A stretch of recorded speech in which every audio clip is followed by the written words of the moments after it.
نحمده ونصلي ونسلم على سيدنا ومولانا محمد رسوله النبي الأمين المكين الحنين الكريم الرؤوف الرحيم. أما بعد، فأعوذ بالله من الشيطان الرجيم. بسم الله الرحمن الرحيم. وامرأته قائمة فضحكت فبشرناها بإسحاق ومن وراء إسحاق يعقوب قالت يا ويلتى أألد وأنا عجوز وهذا بعلي شيخا إن هذا لشيء عجيب. قالوا أتعجبين من أمر الله رحمة الله وبركاته عليكم أهل البيت إنه حميد مجيد. فلما ذهب عن إبراهيم الروع وجاءته البشرى يجادلنا في قوم لوط إن إبراهيم لحليم أواه منيب. صدق اللہ مولانا العظیم. معزز مشائخ علماء کرام، خواتین و حضرات اور عزیزان گرامی قدر، اللہ رب العزت کا شکر ہے جس نے اپنی بہت سی توفیقات کے ساتھ اور نعمتوں اور برکتوں سے ہمیں نوازا ہے. پچھلے جمعۃ المبارک میں الحمدللہ تعالی ہم نے سورہ ہود کے حوالے سے قوم لوط پر عذاب کے واقعہ کے ابتدائی کچھ مقدمات اور ان کی مناسبت سے بعض خاص تعلیمات و ہدایات کا ذکر کیا تھا. آج اسی مضمون کو ہم آگے بڑھا رہے ہیں اور امید ہے کہ یہ مضمون آج ختم ہوگا. آپ کو میں نے عرض کر دیا تھا کہ ابتدائی طور پر جب وہ فرشتے قوم لوط پر عذاب دینے کے لیے حضرت ابراہیم علیہ السلام کے پاس آئے تو آپ پر اور آپ کی زوجہ محترمہ پر بتقاضائے بشریت ایک فطری سا خوف طاری ہوا جو جلد ہی دور ہو گیا. ان فرشتوں نے آپ کو حضرت اسحاق کے تولد کی بشارت دی اور پھر ان کے بیٹے حضرت یعقوب یعنی بیٹے اور پوتے دونوں کے تولد کی بیک وقت بشارت دی حضرت بی بی سارہ رضی اللہ تعالیٰ عنہا کے بطن سے. میں نے یہ بھی بیان کیا تھا کہ یہ خوشخبری سن کر وہ ذرا حیرت زدہ ہوئی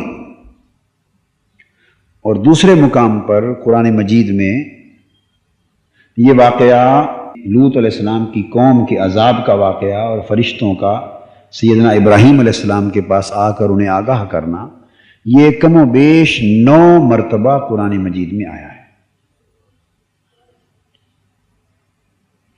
ایک دو مقامات کا تو ہم تقابلی مطالعہ کر ہی رہے ہیں، سورہ اعراف کا اور سورہ ہود کا. آج کا بیان سورہ ہود سے ہے 12ویں پارے سے.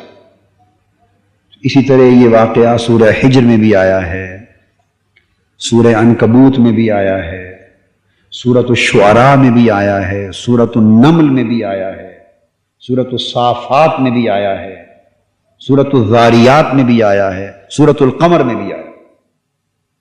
بہت سی صورتوں میں واقع آیا اور یہ تائید ہوتی ہے اسی تصور کی جو میں بعض اوقات سابقہ اور انبیاء ما سبق کے احوال بیان کرتے ہوئے ذکر کیا کرتا ہوں کہ اگر قرآن مجید کا مقصود صرف ان پرانے واقعات کو بیان ہی کرنا ہوتا اور ان سے امت محمدی صلی اللہ علیہ وسلم کے لیے کوئی سبق اور تعلیم اور ہدایت اخذ کرنا، آج ہمارے لیے اخذ کرنا مقصود نہ ہوتی تو اولاً تو قرآن مجید کوئی تاریخ کی کتاب ہی نہیں ہے کہ پرانے واقعات بیان کرے.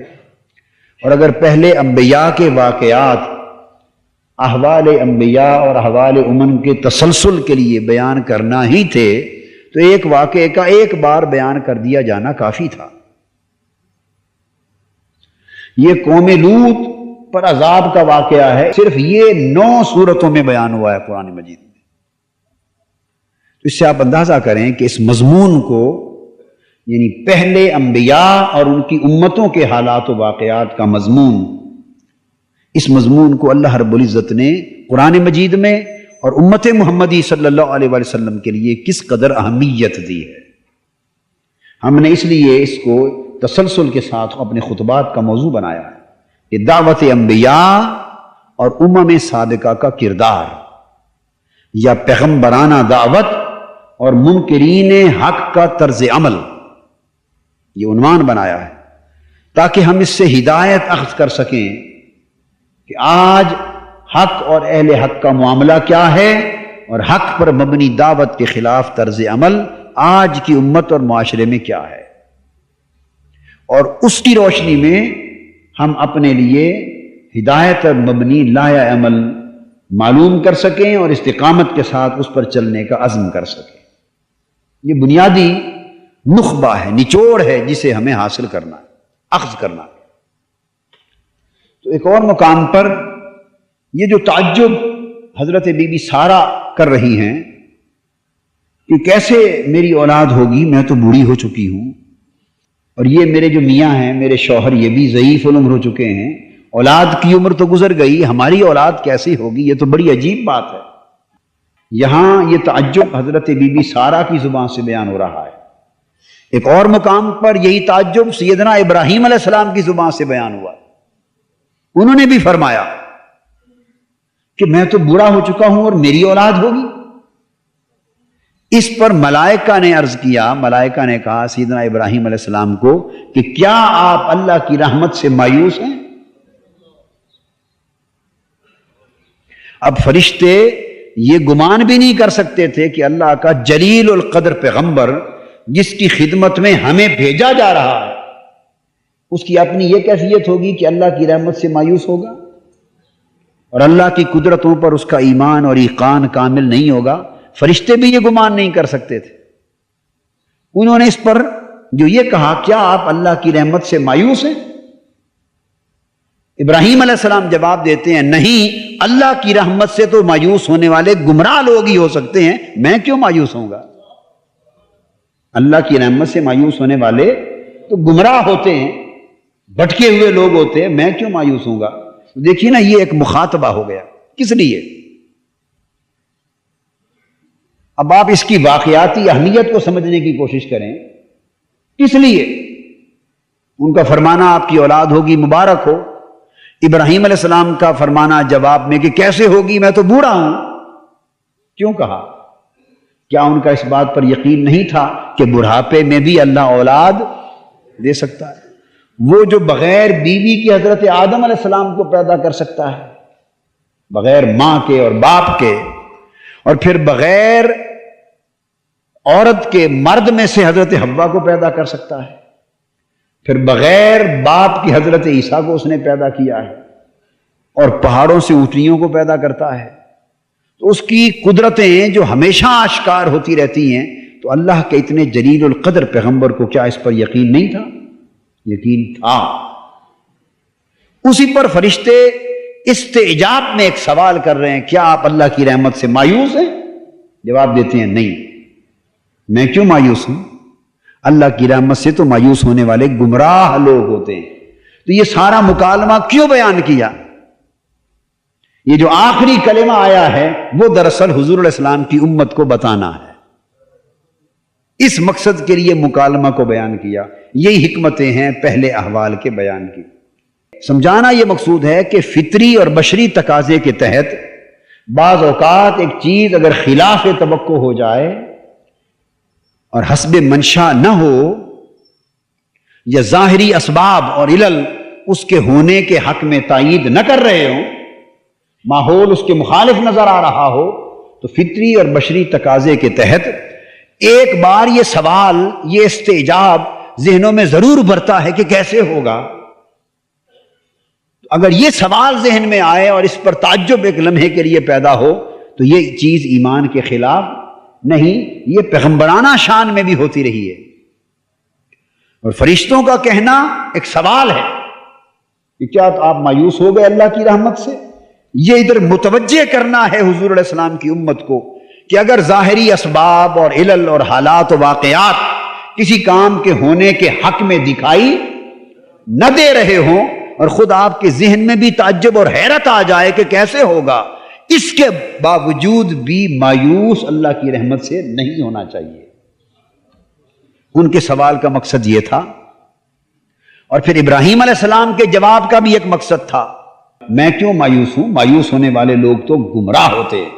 تو امت کو ایک نتیجے پر پہنچا دیا کہ جو لوگ اللہ کی رحمت سے مایوس ہو جاتے ہیں وہ ہدایت پر نہیں رہتے، وہ بالآخر گمراہ ہو جاتے ہیں۔ اب لب لباب اور نچوڑ آ گیا نا ہمارے ہاتھ میں، لب لباب آ گیا کہ مایوسی گمراہی کو جنم دیتی۔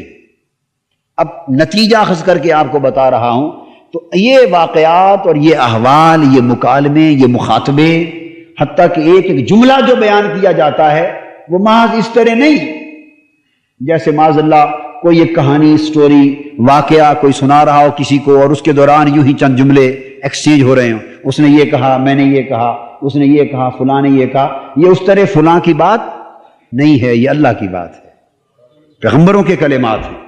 وہ جملے اس لیے سنائے جا رہے ہیں کہ ہر جملہ کوئی سبق دے رہا ہے، کسی حقیقت کی طرف ہمیں متوجہ کر رہا ہے، ہمیں ہر جملہ غفلت کی نیند سے جھنجھوڑ کر جگا رہا ہے اور ہمیں کسی بہت بڑی حقیقت سے آگاہ کر رہا ہے۔ تو حقیقت اس میں سے بہت بڑی حقیقت جو ملی وہ یہ کہ مایوسی انسان کو گمراہی کی طرف لے جاتی۔ کتنی بڑی بات ہاتھ میں آ گئی۔ اب ہم اپنے طرز عمل اور طرز فکر پہ ذرا غور کریں۔ کئی معاملات زندگی میں ایسے ہوتے ہیں، آپ دیکھتے ہوں گے کہ جب آدمی پر مایوسی طاری ہو جاتی ہے، اب میں اس کی فزیکل اور پریکٹیکل اپلیکیبلٹی کی بات کرتا ہوں کہ ہماری ڈے ٹو ڈے لائف میں جو ہوتا ہے اس میں اس کی پریکٹیکل اپلیکیبلٹی کیا ہے۔ آپ دیکھتے ہوں گے کہ کسی آدمی پر اگر کسی معاملے میں مایوسی آ جائے تو اس کی سوچ مثبت نہیں رہتی۔ درست ہے یا غلط بات؟ مایوسی آتے ہی اس کی سوچ منفی ہو جاتی، اور جو ہی منفی سوچ ڈیولپ ہوتی ہے اس بات کے جتنے روشن اور مثبت پہلو ہوتے ہیں وہ سارے نظروں سے اوجھل ہو جاتے ہیں، سب اوجھل ہو جاتے ہیں۔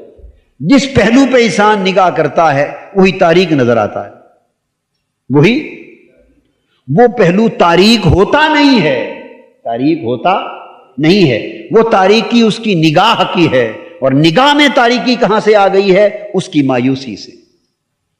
وہ ایک اینک لگ جاتی ہے، خاص رنگ کے گلاسز لگ جاتے ہیں، ہر چیز تاریک نظر آتی ہے، رنگین نظر آتی، اس خاص انداز سے جب دیکھتا ہے تو اس کے برائٹ پہلو نہیں بلکہ ڈارک ایسپیکٹس نظر آتے ہیں، اور پھر وہ اس تاریکی سے جب وہ اگلا واقعہ دیکھتا ہے تو مزید تاریک ہوتا ہے، تو اسے اپنی مایوسی میں اور اضافہ مل جاتا ہے۔ پھر کسی اور چیز کو دیکھتا ہے، اس میں بھی منفی بات نظر آتی ہے، تو اس کی ہر ایک بات سے اس کے اپنے خیال کو تقویت ملتی چلی جاتی ہے، اور وہ یہ سمجھتا ہے، دیکھا نا، ایک نہیں میں نے تو 15 معاملات دیکھے ہیں اور ہر ایک معاملات نے میری سوچ کی تائید کی ہے، ہر معاملے نے میری سوچ کی تائید کی ہے، اور دراصل وہ سارے کے سارے معاملات دیکھے ہی غلط نگاہ سے جا رہے ہوتے ہیں، منفی نگاہ سے اور تاریک پہلو سے۔ تو وہ سارے مشاہدات مل کر اس انسان کو مایوسی کے منزل سے اٹھا کر گمراہی کے مقام تک جا پہنچاتے۔ اس لیے اللہ پاک نے فرمایا لا تقنطوا من رحمت اللہ، اللہ کی رحمت سے مایوس نہ ہوا کرو۔ کہ اگر مایوسی طبیعت میں آئی، انسان کا طرز عمل خراب ہو گیا۔ یہ تو ہے اس کی سوچ کا اینگل، اس سے بد اعتقادیاں پیدا ہوتی ہیں، اللہ پر اعتقاد اٹھ جاتے ہیں، اللہ پر عقیدہ اٹھ جاتا ہے، ایمان متزلزل ہو جاتا ہے۔ جب اللہ پر عقیدہ متزلزل ہو گیا تو اللہ کے رسول پر ایمان اور عقیدہ کتنا مضبوط رہے گا؟ وہ بھی متزلزل۔ پھر دین پر، اسلام پر، توکل پر، ایمان پر اور دین کے تصورات پر، تعلیمات پر، واعظ پر، رشد و ہدایت پر، ہر چیز سے عقیدہ اٹھتا چلا جاتا ہے۔ سوچتا یہ سب بس قصے کہانیاں ہیں، باتیں ہیں، ہوتا ہواتا کچھ نہیں، ہوتا ہواتا کچھ نہیں، یہ بس کہانیاں ہیں۔ تو تعلیمات دین سے عقیدہ اٹھتا چلا جاتا ہے، دین کی تعلیمات دینے والے مرشد سے، مربی سے، استاد سے، قائد سے، رہبر سے، رہنما سے، اولیاء سے، اللہ کے برگزیدہ بندوں سے، وہ تمام نفوس قدسیہ جو کسی نہ کسی ڈھب پر اللہ کے بندوں کو اور مخلوق کو ہدایت کی راہ بتاتے رہتے ہیں، ان ساروں سے عقیدہ اٹھ جاتا، متزلزل ہو جاتا۔ جب اللہ پر متزلزل ہو گیا تو باقی کیا بچ گیا؟ تو بالآخر انسان کلیتاً گمراہی کے گڑھے میں جا گرتا ہے۔ یہ اخذ کہاں سے ہوا؟ اخذ یہاں سے ہوا، انہوں نے کہا کیا آپ اللہ کی رحمت سے مایوس ہو گئے؟ مایوسی کہاں سے پیدا ہوئی؟ ظاہری اسباب کو دیکھا، ان سے نتیجہ پیدا ہوتا دکھائی نہیں دے رہا تھا۔ یہ بات بڑی امپورٹنٹ ہے، یہ بات بڑی امپورٹنٹ، اہم ہے۔ اپنی عمر کو دیکھا کہ میری عمر طبی جب اولاد ہوتی ہے وہ تو گزر چکی، بیوی کو دیکھا وہ تو اب بانجھ ہو چکی، اس عمر سے گزر گئی جب عورتوں کی اولاد ہوتی ہے۔ تو ظاہری اسباب اور علل جس سے نتائج پیدا ہوتے ہیں، جو نظام قدرت ہے، جب ان اسباب نے جواب دے دیا تو اسباب نے مایوسی پیدا کر دی، اسباب نے مایوسی پیدا کر دی۔ اس مایوسی نے سوچ کو منفی بنا دیا، اس نے انسان کو گمراہی تک پہنچا دیا۔ تو اللہ رب العزت کی طرف جب انہوں نے ابراہیم علیہ السلام نے فرمایا میں مایوس نہیں، مایوس ہونے والے تو گمراہ ہوتے، اشارہ اس امر کی طرف تھا کہ بے شک اسباب سے اللہ کا وعدہ پورا ہوتا دکھائی نہیں دے رہا، تو جب اسباب جواب دیں تو بندے کو اسباب دیکھنے کی بجائے مسبب کی طرف تکنا چاہیے۔ پھر ایمان بچتا کیسے ہے؟ جب اسباب جواب دے جائیں تو بندہ کہاں دیکھے؟ مسبب کی طرف۔ وہ یوں سوچے کہ ہاں یہ اسباب ساتھ نہیں دے رہے نا، تو وہ سوچے کہ یہ اسباب ہی تو سب کچھ نہیں ہے، کوئی ان اسباب کو بنانے والا بھی تو ہے، یہ اسباب پیدا کرنے والا بھی تو ہے۔ تو جس رب نے یہ اسباب پیدا کر دیے ہیں، وہ اسباب سے ہٹ کر بھی کوئی سبب میرے لیے پیدا فرما سکتا ہے۔ حضرت زکریہ علیہ السلام کا معاملہ ایسا ہوا، دعا کی، عرض کیا باری تعالیٰ اولاد دے، قال انی وہن العظم منی واشتعل الرأس شیبا ولم اکن بدعائک رب شقیا۔ باری تعالیٰ بڑھاپا کا شعلہ میرے سر سے نکل گیا، بال سفید ہو گئے، ہڈیاں کمزور ہو گئیں، کمر جھک گئی، بڑھاپا آ گیا، عمر بیت گئی کہ مولا کوئی ایک نیک بیٹا دے دیتا جو میری اس روحانی نبوی وراثت کا حامل بن جاتا، مگر بڑھاپا آ چکا، ساتھ یہ بھی پیغمبر ہے، کہہ رہا ہے کہ ساری زندگی بیت گئی، مانگتا رہا، ظاہراً جو مانگا وہ ملا نہیں، اور ظاہری اسباب بھی منقطع ہو گئے۔ یہ سب کچھ دیکھ کر ساتھ کیا عرض کر رہے ہیں، مولا مگر ایک بات ہے، تو نے کبھی مجھے مایوس بھی نہیں کیا۔ اللہ اکبر۔ یہ سب انبیاء کے واقعات اس لیے ہیں کہ ہم اپنے اندر جھانکیں، ہمارا کیا، اگر چند مہینے دعا کریں، دم کروائیں، دعا کروائیں، اللہ اللہ کریں، اللہ اللہ کروائیں، محنت کریں، کعبہ شریف جائیں، طواف کریں، عمرے کریں، روضہ پاک پہ دعائیں کریں، اولیاء صلحاء کے پاس جائیں، بزرگوں کے مزارات پہ جو کچھ کر سکتے ہیں تلاوت کرائیں، درود کرائیں، ہوں اور کام نہ ہو، سال 2 سال 3 4 سال ہی بیت جائے نا تو ہر شے سے عقیدہ اٹھا لیتے ہیں، کہتے جی کعبہ شریف بھی گئے کچھ نہیں ہوا۔ ایسے لوگ مجھے تو ملتے ہی رہتے ہیں نا، ہم تو ایسی باتیں ہر وقت سنتے رہتے ہیں، حضور کے روضہ پاک پر گئے تب بھی کچھ نہیں ہوا، اپنے پیر صاحب سے بھی بڑی دعائیں وظیفے کروائے کچھ نہیں ہوا، فلاں فلاں جگہ گئے کچھ نہیں ہوا، فلاں مزارات پہ گئے کچھ نہیں، بڑی تلاوت، بڑی آیت کریمہ، بڑا ورد درود اتنے لاکھ بار کیا کچھ نہیں ہوا، تو اب تو میرا ہر چیز سے عقیدہ ہی اٹھ گیا ہے۔ آپ سنتے ہیں کہ نہیں لوگ اس انداز سے بولتے جی عقیدہ اٹھ گیا۔ اب دوسری شان دیکھیے، ایک شان یہ ہے چند سال تو ہی ناداں چند کلیوں پر کنات کر، یہ چند سال کی مایوسی۔ ایک طرف اللہ کے پیغمبر کا کردار ہے، قابل تقلید وہ ہے، وہ فرماتے ہیں، عرض کرتے ہیں باری تعالیٰ انی وہن العظم منی، میرے مولا میری ہڈیاں کمزور ہو گئیں، کمر دوہری ہو گئی، ہڈیوں کا گودا جاتا رہا، بڑھاپا آ گیا، ہڈیوں میں طاقت نہ رہی۔ واشتعل الرأس شیبا، اور سر سے سبحان اللہ بڑھاپے کا شعلہ نکل آیا۔ کتنے عجیب الفاظ ادا کیے،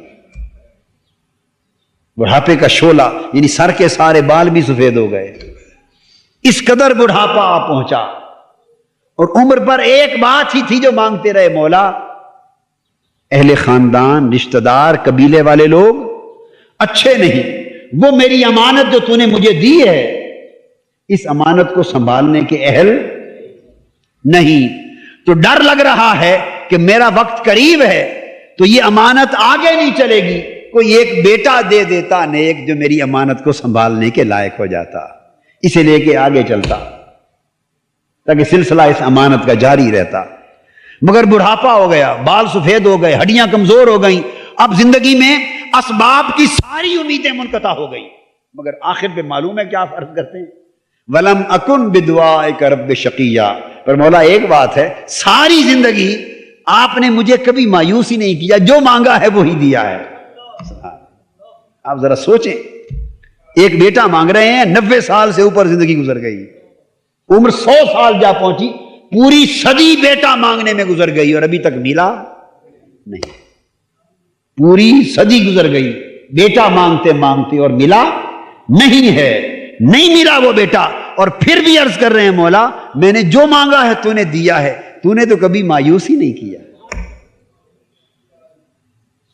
جب ایمان مایوسیوں سے پاک مضبوط توکل کے ساتھ اس درجے کا ہوتا ہے پھر دروازے کھل جاتے ہیں، پھر اسباب کی پرواہ نہیں رہتی، پھر اوپر سے آواز آتی ہے میرے بندے اگر اسباب نے تجھے مایوس نہیں کیا تو ہم بھی تجھے اسباب کا محتاج نہیں کرتے، اسباب ہیں تب بھی نہیں ہیں تب بھی، ہم اسباب کے محتاج نہیں، اسباب کے خالق ہیں، اسباب ساتھ دیں نہ دیں تجھے عطا کر دیں گے۔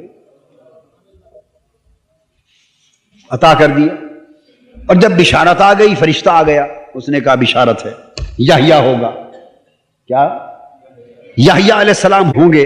اب جو بات بتا رہا ہوں پھر انسانی فطرت ہے، بشری تقاضا ہے، من خیال آیا کہ باری تعالیٰ انا یکون لی غلام امراتی عاقر وقد بلغت من الکبر عتیہ، مولا کیسے ہوگا بیوی بھی میری اولاد جننے کی عمر سے گزر چکی، بوڑھی بانجھ ہو گئی، میں بھی بوڑھا اور دوہرا ہو گیا، میری اولاد کیسے ہوگی؟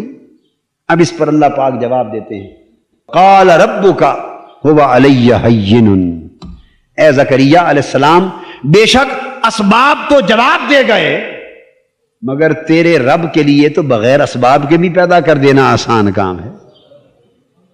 کیوں؟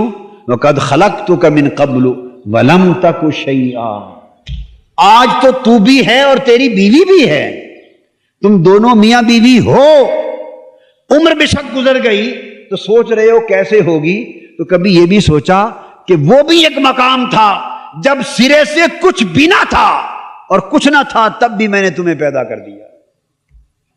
هل اتى على الانسان حين من الدهر لم يكن شيئا مذكورا، کہ انسان پر زمانے میں سے ایک وقت وہ بھی گزر چکا ہے کہ جب وہ کوئی قابل ذکر شے ہی نہ تھا سرے سے۔ تو اللہ پاک نے اسباب سے ہٹا کر مسبب کی طرف توجہ دلا دی۔ یہاں بھی وہی بات ہو رہی ہے کہ ابراہیم علیہ السلام اسباب ٹھیک ہے جواب دے گئے ہیں مگر مسبب تو جواب نہیں دے رہا، مسبب تو وعدہ کر رہا ہے کہ ہوگا، حشاش بشاش ہو گئے۔ یہ تربیت کے لیے چیزیں ہیں کہ جب ظاہری حالات، واقعات، ماحول کسی کام کے ہونے کے لیے بھی موافق دکھائی نہ دے تب بھی اللہ کی رحمت سے مایوس نہیں ہونا چاہیے۔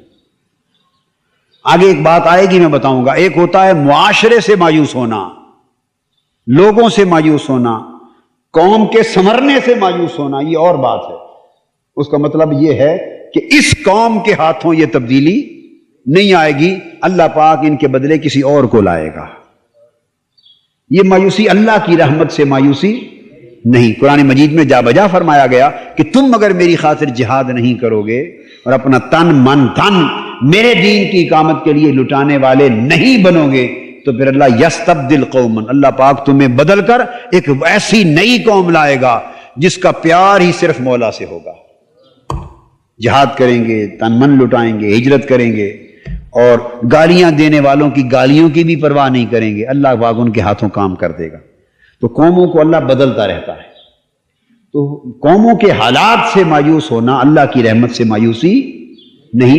یہ مایوسی کا مطلب یہ ہے کہ ان کے مقدر میں نہیں، ان کے مقدر میں نہیں، اللہ پاک اس کام کو اوروں کے ہاتھوں سے پورا فرمائے گا۔ تو جو ممانعت ہے وہ اللہ کی رحمت سے مایوسی کی ممانعت ہے۔ اس پر ملائکہ کہتے ہیں قالوا اتعجبین من امر اللہ، حضرت ابراہیم علیہ السلام کی زوجہ محترمہ کو کہتے ہیں اے بی بی سارہ رضی اللہ تعالیٰ، کیا آپ اللہ کے امر پر تعجب کر رہی ہو؟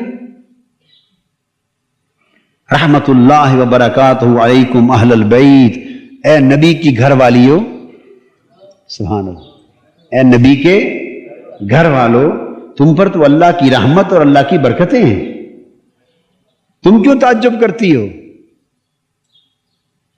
یہاں ایک نکتہ دے دیا، اہل البیت، اے نبی کے گھر والو۔ تو اہل بیت کا لفظ نبی کی ازواج پر، اہل خانہ پر، سب پر قرآن مجید سے ثابت ہو گیا۔ یعنی آج کل بعض لوگ اہل بیت کے لفظ کو حضور علیہ الصلوۃ والسلام کی ازواج مطہرات پر اس کا اطلاق نہیں کرتے۔ کیا؟ ازواج مطہرات پر نہیں کرتے۔ سیدنا مولا علی شیر خدا اور سیدنا امام حسن اور امام حسین اور سیدہ عالم فاطمۃ الزہرا رضوان اللہ تعالی علیہ مجمعین اور پھر ان کی اولاد ائمہ اطہار پر اطلاق کرتے ہیں، اور ازواج مطہرات کو اہل بیت میں سے معاذ اللہ نکالتے ہیں۔ یہ بات درست نہیں، قرآن کے تصور کے خلاف ہے۔ تو سب سے پہلے تو اہل بیت نبی کی ازواج اور نبی کے گھر والے ہوتے ہیں، بشرطے کہ وہ ایمان پر، بشرطے کہ وہ ایمان پر، نبی پر انہوں نے ایمان لایا ہو۔ اگر ایمان نہیں لائے تو خواہ وہ بیوی ہے خواہ وہ بیٹا ہے، وہ اہل بیت سے نکل جاتے ہیں، نہ وہ اہل بیت میں رہتے ہیں نہ آل میں رہتے ہیں۔ یاد رکھ لیں، نہ اہل بیت میں رہتے ہیں اور نہ آل میں رہتے ہیں۔ ایماندار ہونا پہلی شرط۔ فرمایا تم تو نبی کی گھر والے ہو، تم کیوں تعجب کرتے ہو؟ یہاں ایک نقطہ اور بھی آ گیا، اس امر کی طرف متوجہ کیا جا رہا ہے کہ شوہر یا گھر کا سربراہ جس درجے منصب اور مقام کا حامل ہو، ان کے گھر والوں میں کچھ نہ کچھ تو اس منصب کی جھلک اور رنگ نظر آنا چاہیے نا۔ اشارہ اس امر کی طرف۔ فرمایا علیکم اہل البیت، کس کے گھر والے ہو؟ سوچو، حضرت ابراہیم کے گھر والے ہو، حضرت ابراہیم کے گھر والے ہو، تو پھر اس کا مطلب یہ ہے کہ حضرت ابراہیم کے تصدق سے تم پر تو اللہ کی رحمتیں اور برکتیں ہیں۔ یہاں نصیحت جو دی جا رہی ہے وہ یہ کہ صرف اس گھمنڈ میں کوئی نہ رہے کہ میں فلاں کا بیٹا ہوں، صرف یہ گھمنڈ نہ رہے کہ میں فلاں کا بیٹا ہوں، میں فلاں کا بھائی ہوں، میں فلاں کی بیوی ہوں، فلاں کے گھر والے ہیں، تو بس صرف فلاں کے گھر والے ہی ہونے سے سارا کام چل جائے گا، نہیں۔ کسی کی اولاد، کسی کی بیوی، کسی کی اہل خانہ، اہل بیت ہونے سے اللہ کی رحمتیں اور اللہ کی برکتیں اس کے تصدق سے ہوتی ہیں، بشرطے کہ وہ گھر والے خود کو اس کا اہل ثابت کر دیں، خود کو اس کا اہل ثابت کر دیں، مستحق ثابت کر دیں۔ اللہ کی رحمتیں برکتیں اتریں گی، اگر وہ خود کو اس کا اہل اور مستحق ثابت نہ کر سکے تو برکت رحمت اٹھا لی جائیں، رحمتیں اور برکتیں اٹھا لی جائیں۔ ہماری سوچ یہ ہو گئی ہے کہ بس خالی اس نسبت پر ہی اتراتے ہیں اور خود اپنی محنت نہیں کرتے۔ کسی صالح اور کسی نیک کی اولاد اور اس کا اہل خانہ ہونا جہاں ایک بہت بڑی نعمت ہے، وہ اللہ کی طرف سے بہت بڑی، بولیے، آزمائش بھی۔ اللہ پاک آزماتا ہے۔ انہ حمید مجید، وہ بڑا تعریف کے قابل بزرگی والا ہے۔ آگے فرمایا فلما ذهب عن ابراہیم الروع، جب سیدنا ابراہیم علیہ السلام سے وہ جو خدشہ تھا، ایک لمحے کے لیے خوف طاری ہوا عذاب کے فرشتوں کو دیکھ کر، وہ جاتا رہا۔ وجاءته البشرا، اور خوشخبری بھی مل گئی بیٹے کی اور پوتے کی۔ تو اس وقت یجادلنا فی قوم لوط، انہیں پتہ چل گیا کہ یہ تو حضرت لوط علیہ السلام کی قوم پر عذاب کرنے کے لیے آئے ہیں، تو فرشتوں سے جھگڑنے لگے۔ بحث کرنے لگے فرشتوں سے، اور قرآن مجید نے اس بحث کو یجادلون مجادلہ قرار دیا، جھگڑنے لگے، یعنی اتنا تکرار کیا فرشتوں سے اور اتنی بحث کی اس مقصد کے پیش نظر کہ کہیں ان کی قوم سے عذاب ٹل جائے۔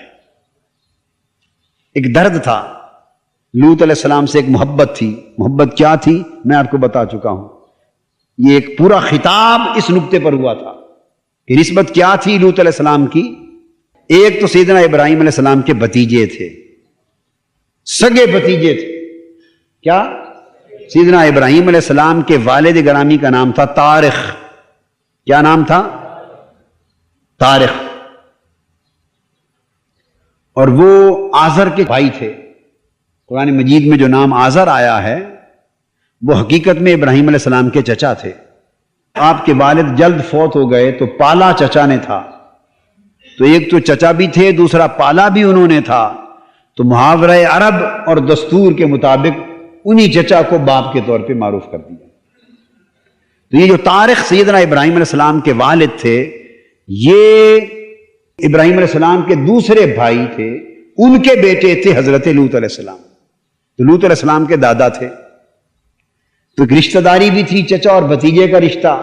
اور دوسرا میں نے بتایا کہ جب سیدنا ابراہیم علیہ السلام کو نمرود نے آگ میں گرایا، جلانے کی کوشش کی، اور آپ نے پوری قوم کو جمع کر کے اپنی دعوت دی کہ میں تمہیں اللہ کی طرف بلاتا ہوں اور تم میری دعوت حق کو رد کرتے ہو۔ جب دعوت دی اور پوچھا کون ہے میری دعوت پر لبیک کہنے والا، تو قرآن مجید بتاتا ہے کہ اس پورے مجمع میں سے صرف ایک شخص اٹھا، ایک شخص جو حضرت ابراہیم علیہ السلام پر ایمان لایا، اور اس نے سیدنا ابراہیم علیہ السلام کی دعوت پر لبیک کہا، اور اس شخص کا نام حضرت لوط تھا، وہی بھتیجا تھا اور وہی پیغمبر تھا۔ تو پیغمبر نے تو ایمان لانا ہی تھا، اور انہوں نے گھر بار، برادری، رشتہ داری، وطن، کاروبار سب کچھ چھوڑ کر سیدنا ابراہیم علیہ السلام کے ساتھ ہجرت کر دی تھی۔ یہ گہرا رشتہ تھا۔ اس وجہ سے جب ابراہیم علیہ السلام کو پتا چل گیا کہ ان کی قوم پر عذاب آنے والا ہے، تو دیکھا کہ حضرت لوط بھی پریشان ہوں گے۔ عذاب تو قوم پر آئے گا مگر دل دکھی ہوگا، دل دکھی ہوگا۔ کاش میری قوم میری بات مان لیتی اور میرے بتائے ہوئے راستے پر چل پڑتی تو آج عذاب سے بچ جاتی۔ تو جو ان کے دل میں دکھ ہونے والا تھا، اس دکھ کو خود محسوس کیا، اور ابھی لوط علیہ السلام کے پاس فرشتے نہیں پہنچے، ادھر بیٹھے ہیں، جھگڑا کرنے لگے، مجادلہ کرنے لگے، بحث و تکرار کرنے لگے۔ اب اس مجادلہ کا ذکر اس مقام پر نہیں آیا، احادیث میں آتا ہے۔ کیا؟ اور قرآن مجید کی سورہ عنکبوت میں بھی تھوڑا سا ذکر آیا ہے۔ وہ اس طرح تفصیل آتی ہے کہ ابراہیم علیہ السلام نے پوچھا فرشتوں سے، اچھا بھلا یہ بتاؤ وہاں تو مومن اللہ کے مقرب بندے بھی رہتے ہیں، تو اللہ کے مقرب بندے جس بستی میں رہیں تب بھی عذاب کرو گے؟ یہ پوچھا۔ ابراہیم علیہ السلام نے سوال کیا، اگر اس بستی میں 300 مومن، کتنے؟ اللہ کے مقرب بندے، محبوب بندے 300 کی تعداد میں رہتے ہوں تو کیا تب عذاب کرو گے اس بستی پر؟ فرشتوں نے کہا نہیں، اگر 300 لوگ رہتے ہوں اللہ کے مقرب بندے تو عذاب نہیں کریں گے۔ پھر پوچھا اچھا اگر 300 نہیں 200 رہتے ہوں تو پھر کرو گے؟ انہوں نے کہا 200 رہتے ہوں تب بھی نہیں کریں گے۔ پھر نیچے گرتے چلے آئے۔ پھر پوچھا اگر صرف 40 اللہ کے بندے رہتے ہوں مومن، 40، تب اس بستی پر عذاب کرو گے؟ انہوں نے کہا تب بھی نہیں کریں گے۔ پھر اور نیچے حوصلہ ہوتا گیا، بڑھتا گیا۔ پھر پوچھے اگر 14 بندے رہتے ہوں اللہ کے مقرب، اللہ والے 14، تب بھی عذاب کرو گے؟ انہوں نے کہا تب بھی نہیں کریں گے۔ حتیٰ کہ آخری سوال کیا، یہ بتاؤ اگر اس ساری بستی کافروں کی ہو اور صرف ایک اللہ کا بندہ رہتا ہو، ایک ہو، اور وہی حضرت ہود علیہ السلام تھے، وہی حضرت ہود علیہ السلام تھے، ایک اللہ کا بندہ ہو تو تب اس کے ہوتے ہوئے بستی پر عذاب کرو گے؟ فرشتوں نے کہا تب بھی نہیں کریں گے، تب بھی اس ایک اللہ کے بندے کی خاطر اس کے رہتے ہوئے بھی بستی پر عذاب نہیں کریں گے۔ تب ابراہیم علیہ السلام نے فرمایا کہ تم عذاب کرنے کیسے جا رہے ہو؟ وہاں تو حضرت لوط علیہ السلام بھی تو رہتے ہیں۔ بس آگے فرشتوں نے بات کو راز میں رکھا، کہا ہم جانتے ہیں کون رہتا ہے کون نہیں رہتا، ہم سب کچھ دیکھتے ہیں، کر لیں گے جو کرنا ہے، ہمیں اللہ نے سمجھا کر بھیجا۔ ان ابراہیم لحلیم اواہ منیب. اب یہ بات آگے جا کے جواب دوں گا. یہ سوال اب آپ کے ذہن میں آ گیا نا, اس کا جواب آگے چل کے دیتا ہوں. تو ابراہیم علیہ السلام نے تقاضا کیا کہ وہاں ایک حضرت لوط علیہ السلام تو رہتے ہیں نا, تو ان کے ہوتے ہوئے کیسے عذاب کرو گے؟ تو ابراہیم علیہ السلام نے جو اتنا تکرار کیا تھا نا ان کی بخشش کا, عذاب کے ٹل جانے کا, اس پر اللہ پاک کو محبت آ گئی, پیار آ گیا, اور یہاں آیت دے دی, فرمایا ان ابراہیم لحلیم, میرا ابراہیم بڑا بردبار تھا. میرا ابراہیم علیہ السلام بڑا بردبار تھا. اواہ, بڑا رقیق القلب, نرم دل تھا. وہ قوم لوط پر عذاب سن کر بھی برداشت نہ کر سکے اور فرشتوں سے تکرار کرنے لگے کہ کوئی سبیل بن جائے کہ عذاب ٹل جائے. ان کی اپنی قوم نہیں, لوط علیہ السلام کی قوم ہے. فرمایا اواہ, بڑے نرم دل تھے, رقیق القلب تھے, عذاب کی خبر برداشت ہی نہیں ہو رہی تھی ان سے. منیب, اور اللہ کی طرف ہر وقت رجوع کرنے والے تھے. یہ انبیاء کی صفات بیان ہو رہی ہیں. یہ کیوں بیان کی ہیں؟ کہ سننے والوں کو سمجھ آئے اور وہ ایسا بن جانے کی کوشش کرے. یہ کردار کے صفتیں اس لیے بیان کی جا رہی ہیں کہ جنہیں سنایا جا رہا ہے قرآن, تاکہ ان کے اندر بھی ایک لالچ پیدا ہو جائے کہ چلو انبیاء جیسی صفتیں تو ہم پیدا نہیں کر سکتے, پر ہم کچھ نہ کچھ رنگ تو پیدا کر لیں, ہم بھی بردبار بن جائیں. بردباری ہے ہمارے اندر. چھوٹی سی بات پہ بڑک اٹھتے ہیں, چھوٹی سی بات پر بڑک اٹھتے ہیں, آپس میں لڑنے لگ جاتے ہیں, جھگڑتے ہیں, تو میں کرتے ہیں, گالی گلوچ دیتے ہیں, ایک دوسرے کے خلاف ہو جاتے ہیں اور عمر بھر معاف نہیں کرتے. بردباری اور تحمل نہیں ہے. تو اللہ کے بندوں کی شرط اولی یہ ہے کہ وہ متحمل مزاج ہوتے ہیں, بردبار ہوتے ہیں, ٹھنڈے ہوتے ہیں, برداشت کرتے. کیا برداشت کرتے. اور پھر اواہ, رقیق القلب ہوتے ہیں, جہاں صبر کے اعتبار سے پہاڑوں اور فولادوں سے بھی سخت ہوتے ہیں. صبر اتنا کہ فولاد اور پہاڑ سے بھی سخت, مگر دوسرے کی تکلیف دیکھی نہیں جاتی. رقیق القلب اور نرم ہوتے ہیں, سنگ دل نہیں ہوتے. اللہ کے بندے بولیے, سنگ دل نہیں ہوتے, اس لیے ان کے ہاتھوں سے کسی پر ظلم نہیں ہو سکتا. اور جو لوگ ظلم کرتے ہیں وہ اللہ کے بندے نہیں ہوتے. منیب, ہر وقت اللہ کی طرف رجوع رکھتے, ان کے دل اللہ کے حضور جھکے رہتے ہیں, اللہ کی طرف راغب رہتے ہیں. اولیاء کرام نے بیان کیا کہ اسی طرح سعادت, خوش بختی کی بھی 5 علامتیں ہیں. کتنی؟ آپ اگر پہچاننا چاہیں کہ فلاں شخص خوش بخت ہے, نیک بخت ہے, نیک بخت, صالح, اللہ کا مقرب بندہ ہے, یہ پہچان کرنا چاہیں تو اس کی 5 علامتیں. کتنی علامتیں؟ 5. سب سے پہلی علامت دل کی نرمی. اللہ کے مقرب بندے, نیک بخت بندے, جن کا نام اللہ کے حضور سعداء کی فہرست میں لکھا گیا ہے, خوش بختوں کی فہرست میں لکھا گیا ہے, وہ دل کے نرم ہوتے ہیں, سنگ دل نہیں ہوتے. ایک. دوسرا, ان میں کثرت گریہ ہوتا ہے, روتے زیادہ ہے. کیا روتے؟ اللہ کے لیے روتے ہیں, خوف آخرت میں روتے ہیں, عشق الہی میں روتے ہیں, عشق رسول میں روتے ہیں, اس کے ہجر و فراق میں روتے ہیں, ان میں اپنے گناہوں پر روتے ہیں. گریہ کی کثرت ہوتی ہے. نمبر 3, دنیا سے نفرت کرتے.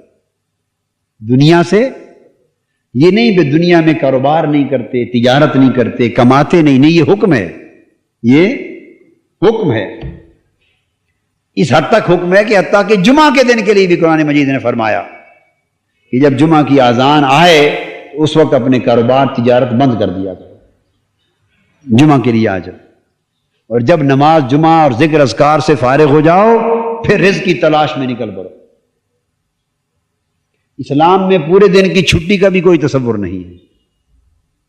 یہ تو ویسے نہانے دھونے, کپڑے پہننے, تیاری کے لیے, گھر کے کام کاج کرنے کے لیے ایک ویک ریسٹ کا ایک تصور دے دیا جاتا ہے. اور اگر کرنی ہی ہو, چھٹی کرنی ہی ہو, تو پھر مسلمانوں کو زیب دیتا ہے کہ جمعہ کو کریں چونکہ عید کا دن ہے. کیا؟ عید کا دن ہے. مگر یہ کہ شرعاً چھٹی کا تصور نہیں ہے. میں یہ عرض کر رہا تھا کہ دنیا کمائیں, کاروبار کریں, مگر دل ان کا دنیا سے نفرت کرے, دل میں دنیا کی طلب نہ ہو.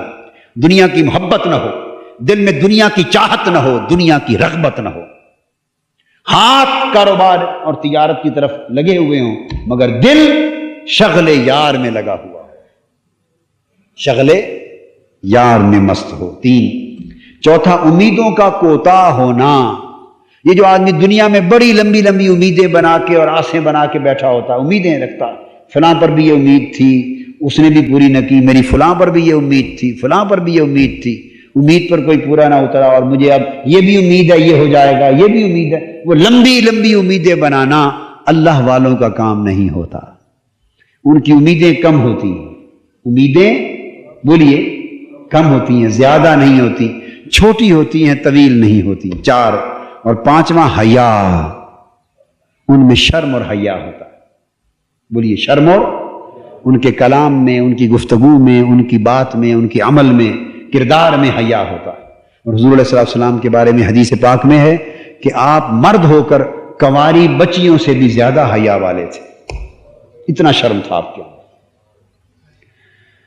اس پر ملائکہ نے کہا یا ابراہیم اعرض عن ھذا انہ قد جاء امر ربک وانہم آتیہم عذاب غیر مردود۔ جب وہ تکرار کر رہے تھے تو سیدنا ابراہیم علیہ السلام کو فرشتوں نے کہا ابراہیم آپ اب ان پر سے عذاب ٹلنے کے لیے نہ کہیں، یہ تو ابھی تکرار تھا، دعا نہیں کی تھی، یاد رکھیے۔ یجادلنا، فرشتوں سے بھی مجادلہ تھا، بات چیت ہو رہی تھی، دعا بولیے نہیں کی تھی، روک دیا گیا۔ نوح علیہ السلام کے بیٹے کا بھی جو معاملہ آیا تو آپ نے پوچھا باری تعالیٰ آپ نے وعدہ کیا تھا کہ جب طوفان آئے گا سب کافروں کو تباہ کر دوں گا مگر تیری اہل کو گھر والوں کو بچا لوں گا، جو تیرے ہیں ان کو بچا لوں گا، تو میرا بیٹا جو ہے وہ بھی میری اہل ہے۔ اللہ پاک نے جواب دیا انہ لیس من اہلک انہ عمل غیر صالح، جو آپ کا بیٹا ہے وہ آپ کی اہل ہی نہیں ہے، آپ کی اہل ہی نہیں، کہ اس کے عمل اچھے نہیں، تو جس کے عمل اچھے نہ ہوں، نسب میں بے شک بیٹا ہو، قرآن کی نگاہ میں اس نیک آدمی کی اہل سے اسے خارج کر دیا جاتا ہے، اہل سے اسے خارج کر دیا جاتا ہے۔ اہل میں شامل رہنے کے لیے شرط ایمان اور عمل صالح ہے۔ تو سوال کا جواب ہو رہا تھا، دعا رد نہیں ہو رہی تھی، وہ پھر غرق ہو گئے۔ یہاں وہی بات ہوئی، ابھی دعا نہیں کی، ابھی ایک بحث و تکرار ہو رہا ہے کہ کیسے عذاب ہوگا۔ وہاں تو حضرت لوط بھی رہتے ہیں، تو فرشتوں نے کہا ابراہیم دعا نہ کریں، اس بات کو چھوڑ دیں، درگزر کر دیں، اس بات سے کنارہ کش ہو جائیں، اس لیے کہ اللہ کا عذاب آ چکا ہے۔ اللہ کا عذاب، اب یہ معاملہ نہیں کہ ابھی فیصلہ ہونا ہے کہ عذاب کیا جائے یا نہ کیا جائے، اس کو ٹالا جائے یا نہ ٹالا جائے۔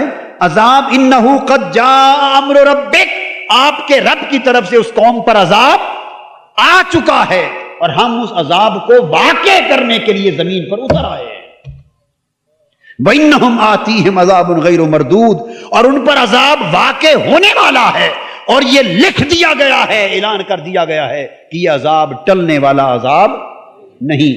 اس لیے ابراہیم علیہ السلام آپ اس بات کو ہی چھوڑ دیں، اس بات کو ہی چھوڑ دیں۔ یہاں سے 2 باتیں اخذ ہوتی ہیں، بڑے پتے کی چیزیں ہیں، یاد رکھیں۔ یہ بات ذہنوں میں سوال آتے ہیں کہ اللہ کے بندے بھی معاشرے میں، ملک میں رہتے ہیں نا، اتنا عذاب آ رہا ہے، مہنگائی کا عذاب، قتل و غارت کا عذاب، بے حیائی کا عذاب، عزتوں کے لٹنے کا عذاب، پریشانیوں کے عذاب، بیماریوں کے عذاب، ہر وقت اتار پچھاڑ کا عذاب، ایک عذاب ہی عذاب ہے، پورا ملک عذاب گاہ ہے، دعائیں نہیں سنتا اللہ۔ انسان سوچتا ہے نا، چلو عام لوگ تو عام لوگ صحیح کہ اللہ کے اولیاء، مقرب، ولی، صلحاء بھی تو ہوتے ہیں، تو کسی کی دعا بھی اللہ نہیں سنتا۔ اب اس نقطے کا سوال کا جواب اس آیت کریمہ میں آ رہا ہے، یا ابراہیم اعرض عن ھذا۔ جواب یہ ہے کہ جس قوم پر اس کی بدعمالیوں کی وجہ سے، اپنے کرتوتوں کی وجہ سے، بد کرداریوں کی وجہ سے، بد نیتوں کی وجہ سے، اللہ کے دین کو رد کرنے کی نیت کی وجہ سے، اللہ کے احکام کا مذاق اڑانے کی وجہ سے جس قوم پر نہ ٹلنے والے عذاب کا فیصلہ کر دیا جائے، تو اللہ پاک پر معلوم ہے کیا کرتے ہیں، یا تو اپنے مقرب بندوں، ولیوں اور محبوب بندوں کو دعا کرنے سے روک دیتے، انہیں دعا کرنے سے روک دیا جاتا ہے کہ ان پر نہ ٹلنے والے عذاب کا فیصلہ ہو چکا ہے، میرے بندے یا میرے پیارے بندو ان کے لیے اب دعا نہ کرو۔ اعرض عن ھذا، قرآن کی نص، اب آپ کنارہ کش ہو جائیں، ان کے لیے دعا نہ کریں۔ تو دعائیں کرنے سے روک دیا جاتا ہے۔ یا دوسری صورت، وہ جو دعائیں کوئی کر دے تو دعاؤں کو اوپر پہنچنے سے روک دیا جاتا ہے، اوپر پہنچنے سے روک دیا جاتا ہے۔ یا دعائیں خود روک دی جاتی ہیں تاکہ بارگاہ الہی میں نہ پہنچیں، راستے میں معلق رہیں، اور وہ دعائیں دعا کرنے والوں کے لیے آخرت میں اجر بنا کے انہیں پیش کر دی جائیں، اجر بنا کر ان کے نام اعمال میں رکھ دی جائیں۔ تو یا دعائیں خود روک دی جاتی ہیں یا دعاؤں سے روک دیا جاتا ہے۔ یا دعائیں خود روک دی جاتی ہیں تاکہ اوپر نہ پہنچیں، معلق ہو جائیں، اور آخرت میں وہ اجر بن کر نام اعمال میں دے دی جائیں۔ یا اللہ کے بندوں کو اللہ پاک دعاؤں کے کرنے سے روک دیتے ہیں کہ تم کنارہ کش ہو جاؤ کہ اس قوم نے ذلت، رسوائی، دین کی تذہیب، تذلیل، استہزاء، تفسیق اور ظلم کی وہ انتہا کر دی ہے کہ اللہ پاک نے نہ ٹلنے والے عذاب کا فیصلہ کر دیا۔ تو جب قوموں کا یہ کردار ہوتا ہے تو عذاب کے فیصلے ہوتے ہیں، اور یا دعائیں روک دی جاتی ہیں یا دعاؤں سے اللہ کے بندوں کو روک دیا جاتا ہے۔ فرمایا انہم آتیہم عذاب غیر مردود، اور پھر اس قوم کی علامت کیا ہوتی؟ ولما جاءت رسلنا لوطا سیء بہم وضاق بہم ذرعا وقال ھذا یوم عصیب، پھر وہ فرشتے پہنچے قوم لوط کے پاس، پہنچ گئے اور جا کے بتایا کہ ہم انہیں عذاب دینے کے لیے ان کی بے حیائیوں پر، کرتوتوں پر، بدعمالیوں پر عذاب دینے کے لیے آئے ہیں۔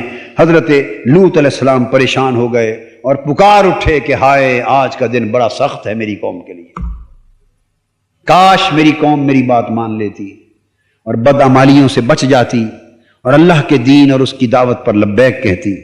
تو ادھر عذاب آ چکا ہے، اب جن قوموں پر عذاب آتا ہے ان کی علامت بھی دیکھ لیں۔ آپ کی بیوی مومنہ نہیں تھی، کافرہ تھی، ایمان نہیں لائی تھی، ایمان نہیں لائی تھی۔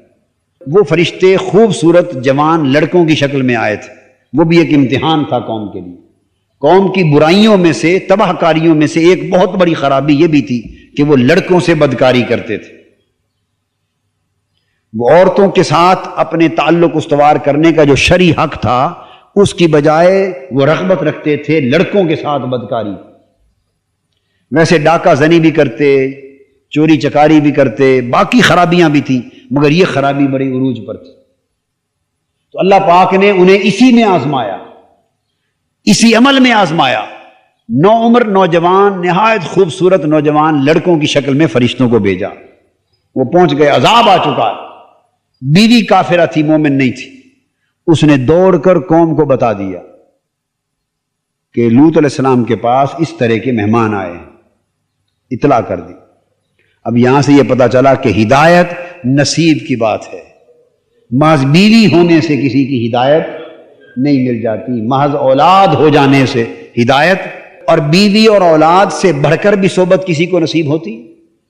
بولیے، محض کوئی یہ کہے کہ فلاں فلاں کی صحبت میں اتنا عرصہ رہا مگر اس کو ہدایت نہ ملی، خیر و برکت نہ ملی، ایمان میں ترقی نہ ملی، تو یہ سارا کچھ انحصار محض صحبت میں رہنے پر نہیں ہے۔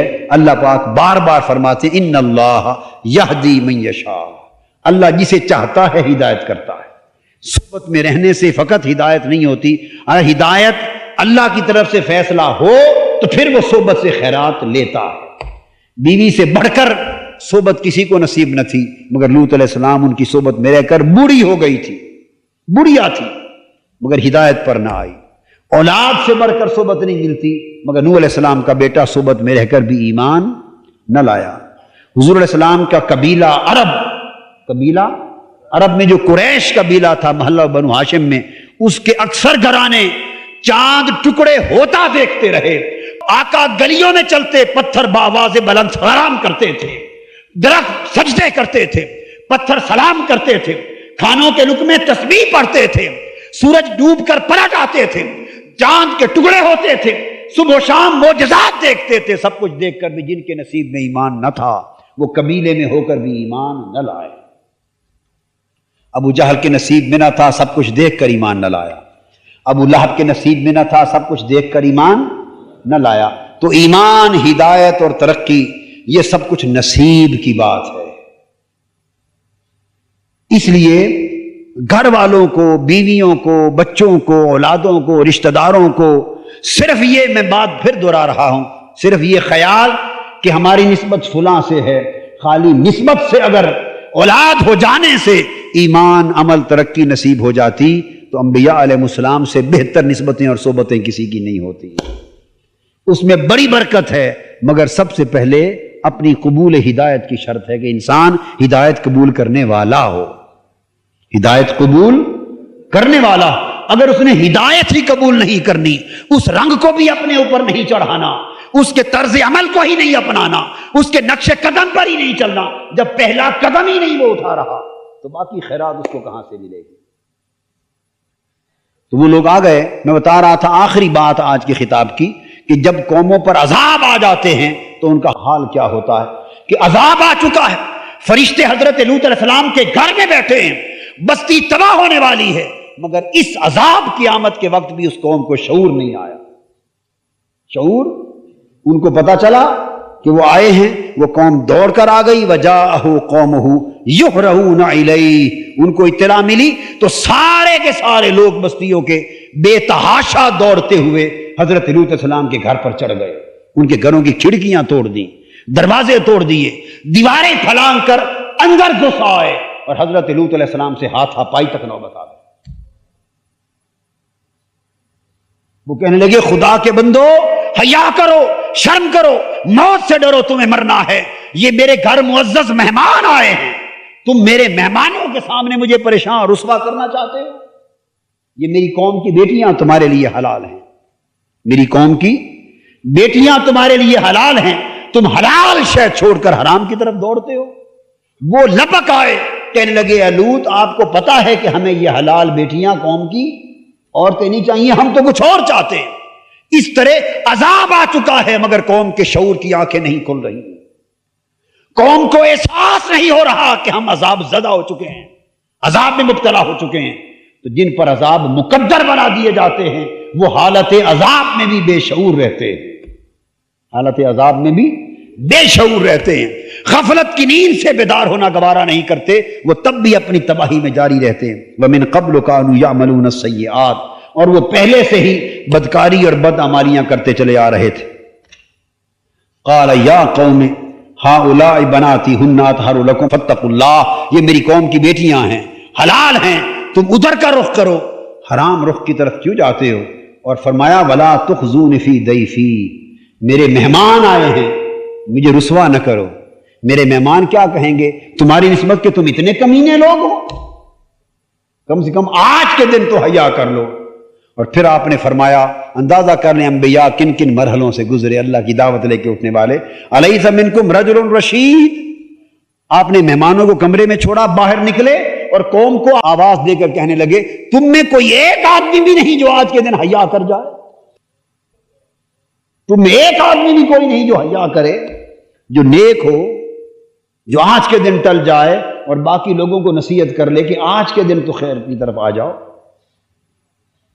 مگر اس قوم نے ایک بات بھی نہ مانی۔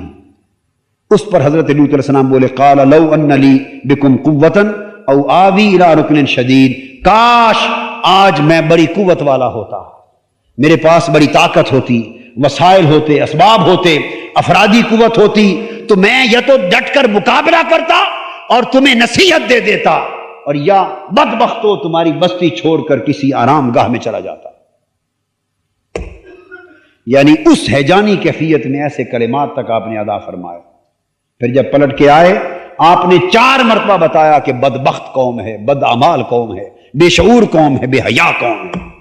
اس وقت انہوں نے ڈسکلوز کیا، کہا کہ اے حضرت لوط علیہ السلام آپ گھبرائیں نہیں، ہمیں سب کچھ معلوم ہے، یہ اپنے ہاتھ ہم تک نہیں پہنچا سکتے، ہم لڑکے نہیں اللہ کے فرشتے ہیں، ان کے ہاتھ ہم تک نہیں پہنچتے، آپ پریشان نہ ہو، بس پیغام اتنا ہے اس وقت غروب آفتاب کا وقت ہے، قالوا یا لوط انا رسل ربک لن یصلوا الیک، ہمارا تو درکنار یہ آپ تک بھی اپنے ہاتھ نہیں پہنچا سکتے، یعنی آپ کو گزند نہیں پہنچا سکتے، صرف اتنی بات ہے فَأَسْرِ بِأَهْلِكَ بِقِطْعٍ مِّنَ اللَّيْلِ وَلَا يَلْتَفِتْ مِنْكُمْ أَحَدٌ إِلَّا امْرَأَتَكَ، آج رات ہی رات کے اندر اپنے گھر والوں کو، بیٹیوں کو، وہ سارے گھر والے جو ایمان لا چکے ہیں، قوم میں کوئی ایمان نہیں لایا تھا، ہائے ہائے پوری قوم میں کوئی ایمان نہیں لایا تھا، 7 بڑی بڑی بستیاں تھیں، کئی ہزار افراد تھے بستیوں کے، ہزارہ افراد میں سے حضرت لوط علیہ السلام پر قوم میں سے کوئی فرد ایمان، وہی گھر والے خاندان والے لوگ ایمان لائے تھے،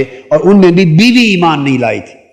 فرشتوں نے کہا کہ آج رات ہی رات آپ اپنے اہل ایمان گھر والوں کو اکٹھا کر لیں اور لے کر، چونکہ وعدہ تھا اگر ایک بھی اللہ کا مرد مومن اس بستی میں، اب اس سوال کا جواب آ رہا ہے، اس بستی میں ہوا تو عذاب نہیں آئے گا، لہذا ہم آپ کے ہوتے ہوئے اس بستی پر عذاب نہیں دے سکتے، آپ اس بستی کو چھوڑ کے دور چلے جائیں، دور چلے جائیں۔ اور تفاسیر میں آتا ہے کہ آپ اپنے سارے اہل خانہ ایمان والوں کو لے کر دور سیدنا ابراہیم علیہ السلام کے وطن چلے گئے، راتوں رات سفر کیا، جب وہاں پہنچ گئے بستی حضرت لوط علیہ السلام سے خالی ہو گئی، اللہ والوں سے خالی ہو گئی، اللہ والے اس بستی کو چھوڑ گئے، خالی ہو گئی۔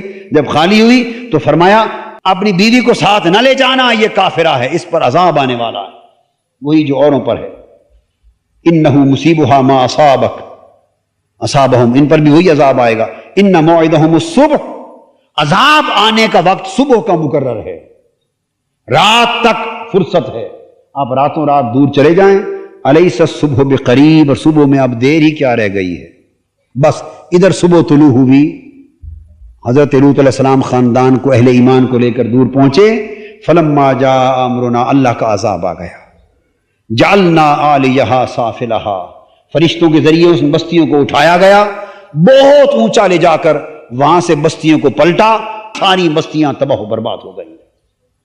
وَأَمْطَرْنَا عَلَيْهَا حِجَارَةً مِّن سِجِّيلٍ مَّنضُودٍ، اور ان کے اوپر تہبت پتھروں کی بارشیں کی، مُصَوَّمَةً عِندَ رَبِّكَ، اور نشان زدہ پتھر تھے تاکہ پہچانے جائیں، وَمَا هِيَ مِنَ الظَّالِمِينَ بِبَعِيدٍ، اور میرے محبوب بتا دو لوگوں کو کہ ظالموں پر عذاب کرنا اللہ سے آج بھی کچھ بعید نہیں ہے، ظالم قوموں پر عذاب کرنا اللہ سے آج بھی کچھ بعید نہیں ہے۔ فرق صرف اتنا تھا کہ اس وقت ہم نے حضرت لوط کو ان بستیوں سے نکال کر حضرت ابراہیم تک پہنچا دیا، اور پھر ان کی قوم پر عذاب کیا تھا، اٹھا کر بستیاں تباہ کر دی، برباد کر دی۔ اب بات صرف اتنی ہے کہ محبوب تجھ سے ایک وعدہ کر لیا ہے، ما کان اللہ لیعذبہم وانت فیہم، کہ جب تک تو، یعنی قیامت کے دن تک تو اس امت میں ہے، ہم اس طرح کے عذاب آپ کی امت پر نہیں کریں گے کہ بستیاں الٹ دی جائیں، پتھروں کے عذاب آ جائیں، خنزیر اور بندر بنا دیے جائیں، اوپر اٹھا کے تباہ و برباد کر دیا جائے، وہ جو پہلی قوموں پر آئے اس طرح کے عذاب محبوب آپ کی امت پر تو نہیں آئیں گے۔